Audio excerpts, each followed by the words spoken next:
नमस्कार दोस्तों, आप सभी का स्वागत है मेरे इस YouTube चैनल पर। आशा करता हूं आप सभी अच्छे होंगे। आज फिर मैं आपके लिए बीरबल की एक कहानी लेकर आया हूं। कहानी अच्छी लगे तो कहानी को लाइक और कमेंट करें। तो चलिए बिना देरी के सुनते हैं कहानी को। बीरबल को प्रकृति से बहुत प्रेम था। वह ज्यादातर वक्त खुली हवा में बिताया करते थे। पेड़ पौधों और अपने चारों तरफ हरियाली उन्हें बहुत पसंद था। बीरबल की सबसे पसंदीदा जगह बादशाह अकबर की शाहीन बाग था। इस शाहीन बाग की देखरेख एक मीर नाम का माली करता था। वह स्वभाव का बहुत शांत व्यक्ति था जो कि सीधी सादी जिंदगी जीता था। वह अपने और अपने बागों की रखवाली में खुश था। बीरबल मीर के साथ अच्छे से बातें किया करते थे और मीर भी बीरबल को काफी पसंद किया करता था। बीरबल और मीर अक्सर बागों के फूलों और फलों की दिलचस्प बातें हर रोज घंटों किया करते थे। एक दिन बीरबल जब बाग में आए तो उन्हें किसी की रोने की आवाज सुनाई दी। बीरबल आवाज जहां से आ रही थी उसी दिशा में गए तो देखा पेड़ के नीचे बैठा मीर सर पर हाथ रखकर रो रहा है। बीरबल ने पूछा, क्या बात है मीर, तुम रो क्यों रहे हो? मीर ने बोला, कुछ नहीं, कुछ नहीं। बीरबल ने मीर को बोला, क्या मतलब है? कुछ नहीं। दोस्त, तुम मुझे बताओ तुम्हें क्या हुआ? मीर ने बोला, मैं नहीं रो रहा, बस ये आंसू रुकने का नाम नहीं ले रहे। बीरबल ने फिर मीर से पूछा, अगर तुम अपना मित्र मुझे समझते हो तो अपनी आंसू की वजह मुझे बताऊं। मीर ने बोला, हुजूर, मैं अपने बुढ़ापे के लिए पैसे बचा रहा था। एक मटके में डालकर इस पेड़ के नीचे छुपा कर रखता आया हूं। मैं यह पैसे 20 साल से जोड़ता आया हूं। हुजूर, अब मैं क्या करूंगा? आज जब मैं यहां पैसे रखने के लिए खुदाई की तो आज वह मटका यहां नहीं मिला। किसी ने मेरा मटका चुरा लिया। हुजूर, अब मैं क्या करूंगा? बीरबल ने बोला, धीरज रखो, सब ठीक हो जाएगा। मीर पर तुमने पैसे यहां क्यों रखे इस तरह छुपा करके? यह पैसे तुम अपने घर पर भी तो रख सकते थे।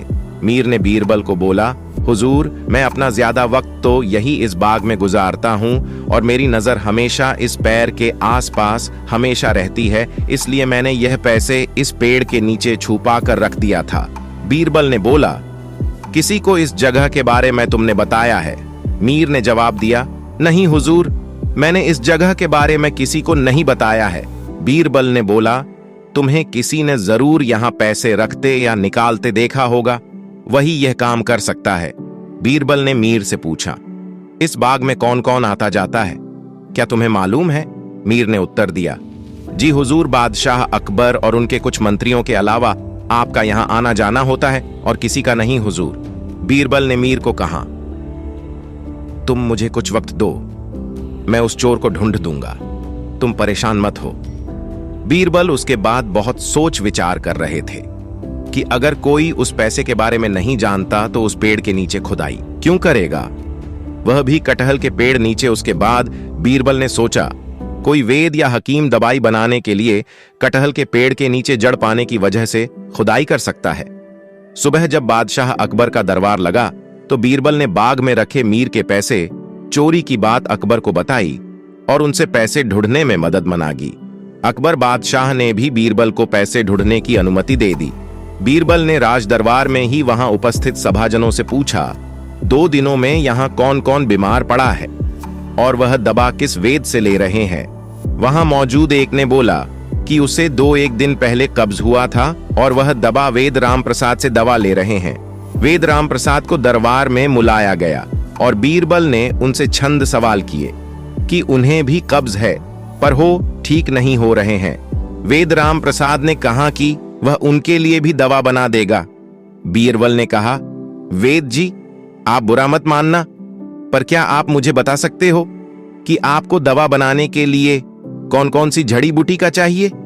वेद राम प्रसाद ने जवाब दिया, हुजूर, ऐसे तो मैं अपनी जड़ी बूटियों के बारे में किसी को नहीं बताता, पर आप पूछ रहे हैं तो मैं बता देता हूं। कुछ जड़ी बूटी के नाम के अलावा उन्होंने कटहल के जड़ का भी नाम लिया। बीरबल ने बोला, वेद जी, कटहल का जड़ आप कहां से लाते हो? वेद राम प्रसाद ने बादशाह अकबर के बाग का नाम लिया और उनके पास अभी वह जड़ उपलब्ध भी हैं, बस वो गए और बीरबल के लिए दवाई बनाकर किसी के हाथों भेज देंगे। बीरबल ने कहा, जड़ आपको कौन लाकर दिया बाग से? तो वेद राम प्रसाद ने जवाब दिया, वह खुद गए थे राज दरबार से अनुमति लेकर। बीरबल ने फिर वेद राम प्रसाद से पूछा, आप जड़ के अलावा भी वहां से कुछ लाए हैं क्या? रामप्रसाद चुप हो गया और बोला कि जड़ के लिए खुदाई करते वक्त उसे वहां 75 सोने के असरफियां मिली थीं। एक मटके में वह भी ले आया। मुझे लगा वहां कोई रखकर भूल गया है। मुझे माफ कर दीजिए। जहां पन्ना में वह असरफियां वापस कर दूंगा। मुझे माफ कर दीजिए। यह बोलकर वेदराम प्रसाद रोने लगा। बीरबल ने वेदराम प्रसाद को न घबराने, आप शाम हो जाइए। बीरबल ने फिर मीर को बुलवाया राजदरबार में और पूछा, कितने असरफियां थीं?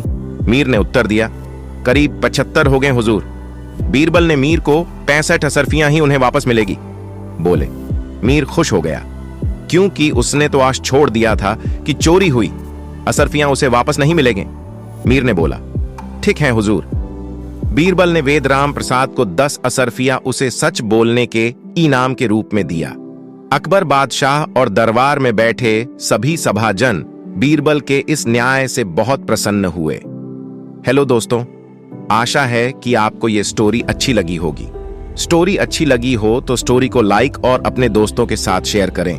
तो मिलते हैं एक ऐसी ही स्टोरी में नेक्स्ट स्टोरी वीडियो में। अगर आप इस चैनल पर नए हैं तो आप मेरे इस YouTube चैनल स्टोरी एडा बाय AP को सब्सक्राइब करें।